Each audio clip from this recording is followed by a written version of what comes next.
Welcome back to the live lounge, everyone, here at Kartmasters. We are running with stars of Kartmasters in live lounge this year. I'm your host, Chris McCarthy, and we are very excited to welcome our next guest, which is the Mercedes F1 Sporting Director, Ron Meadows. Ron, thank you for taking the time to join us.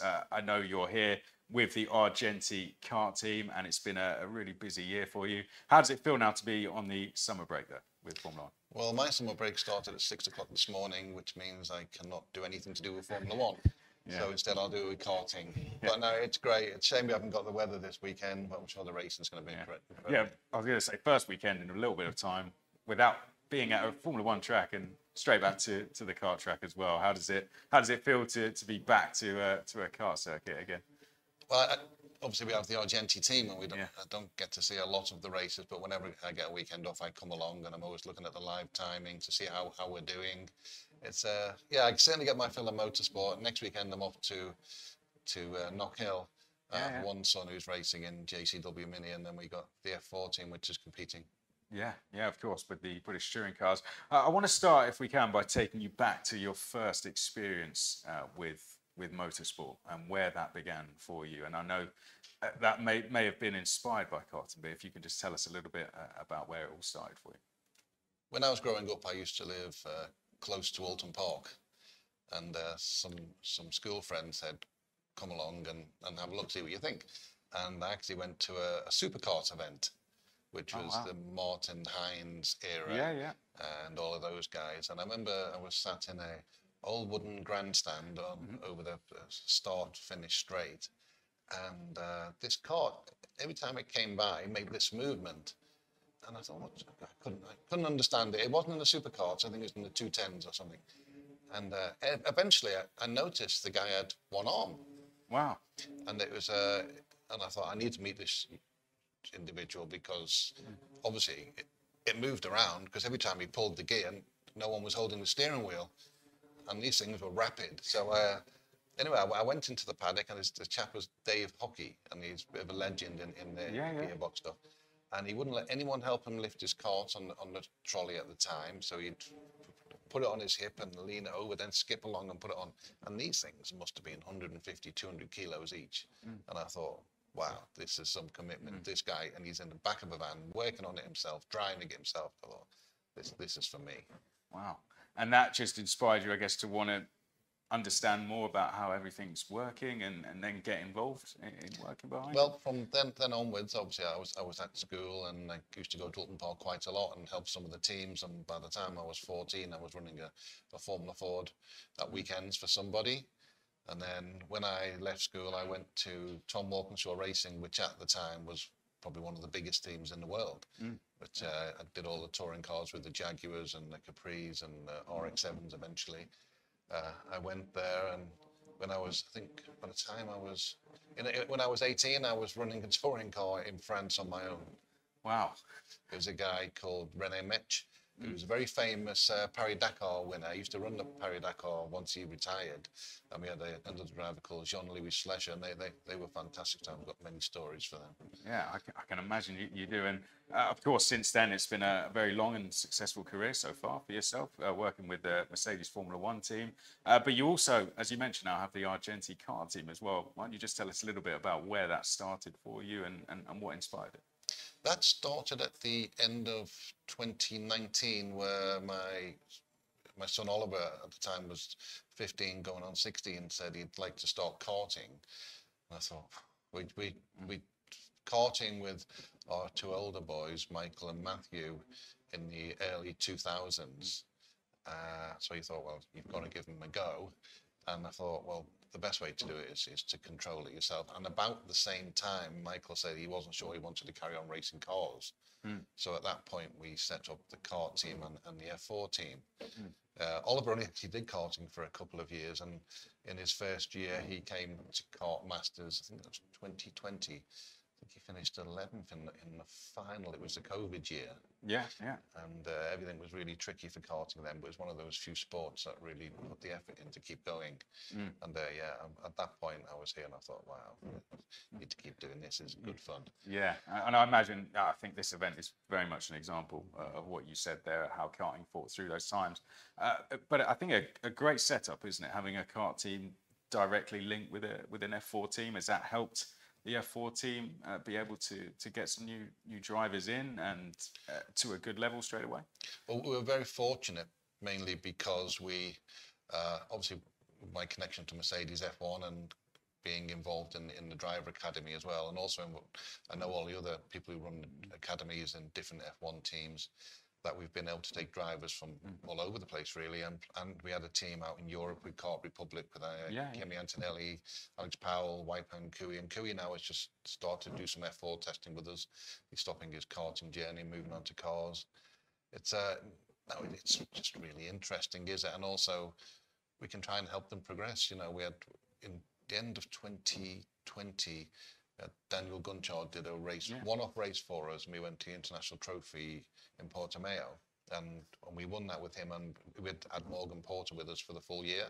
We won the British Champs and Senior Rotax, and then went on to win the International Trophy. It was like, wow, what a year. And then we took Daniel for this 2021, and everyone knows what happened there. He just won everything he took part in, and that allowed me to find the funding for him to move to cars and do F4, and he started his car journey now. Yeah, and doing a great job when he's been in the seat. I wanted to ask you about, you mentioned your connection there with the Driver Academy, and I think Mercedes in the last couple of years has grown a really big presence, particularly in karting and the junior formula as well. Top 3 in F2, F3 FRECA, and then a great presence in F4 and karting. Where do you think that the growth of that has come from? I'd like to say I've been pushing it quite hard from my side, because generally a lot of the academies are quite blinkered and just look at the European OKJ stuff, and not everyone can compete there because it's very expensive. Obviously, teams are very selective. To get the best kit's tricky, and I think the racing here and the quality of the driver here is every bit as good. I'm not saying they're not good. They're obviously incredibly talented, but if you took the best here and put them there and vice versa, I don't think you see any surprises. You know, it's if you look at what Callum Bradshaw did when he went into a world champion. Joe Turn, he's been so unlucky on a couple of occasions to not be, and history shows that Britain and the UK create some incredible cars, as possibly the best if you average it out. And how impressed have you been with the standard here at Kartmasters? Because this is very much a central part of British karting, and the winners from here have gone on to do fantastic things in recent times, and of course in the past as well. George Russell and Lewis Hamilton, previous winners. But how do you think the standard is now? It's at a really exceptional level. The standard's super high. The standards of the teams is really high, you know, and you've got to give a shout out to the teams, your Strawberries and the DHRs and the KR Sports. You know, a lot of these kids at the sharp end wouldn't get the opportunity without the support of these teams helping them and bringing them on. So, you know, a lot of people think that the teams is all about generating an income. I think the guys who run these teams, and I include myself in that group, is that we put as much into the drivers and helping them out and giving them opportunities they've never had before. And I think we have to do that to make sure the cream rises. And a couple of questions to end on then.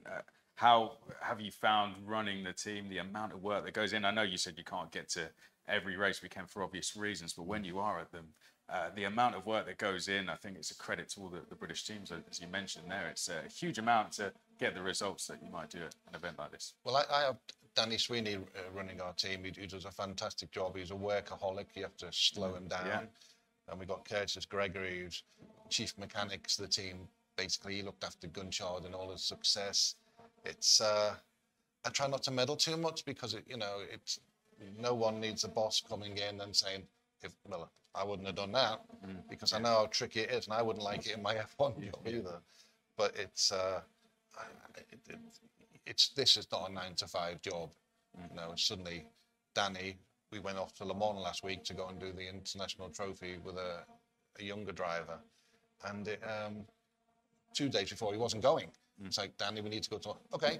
Yeah. You know, it's one of those things where you just got to be super adaptable. And he just loves it. His main thing is he just wants to be competitive. And it's probably the same of all the different people who run the teams. And you mentioned, of course, your Formula One job there. A lot of the drivers here, or some of the drivers here, who may not be fortunate enough to have the budgets to go and race, start looking to maybe working in the sport pretty early on. You've got into a fantastic position through a lot of hard work, I'm sure. What would be advice to drivers out there that may be looking to get involved in working in the sport? I would say don't be the driver who sits in the chair next to the mechanic doing all the work. Understand how the kart works, understand the data, get really involved. And if you're not into that, motorsport is not the job you should be going for. The best karters are the ones who know how their kart works and can figure it out and can improve it and point things out on the kart, because it's so hectic in the day. The mechanic, there's so many things and so many changes to do, especially with this weather. Yeah. It's get involved, and if you get involved and you understand, I'm sure you're going to be fine. Yeah, I think that's very good advice. I think we'll end on our question of the day, which I think we've had all sorts of answers on, but I'll be interested to hear yours. What is your favourite Kartmasters memory? Numerous, many races, but last year we had a team barbecue on a Saturday night, and we were hoping to do one today, but I think it might be cancelled. Yeah. But we had a barbecue and a pizza oven, and we had nearly 100 people there, not just Smart Team, but all the other teams, and it was just great fun. So super competitive on track, but great fun off it. Yeah, and I think we gate crashed that as a paddock show as well, which was really great. So great memories for us as well. Ron, best of luck for the weekend, and thank you very much for taking the time to join us. This has been the latest edition of the Live Lounge. You can catch all the episodes on the YouTube channel, and we are constantly live streaming all the action over on Alpha Live.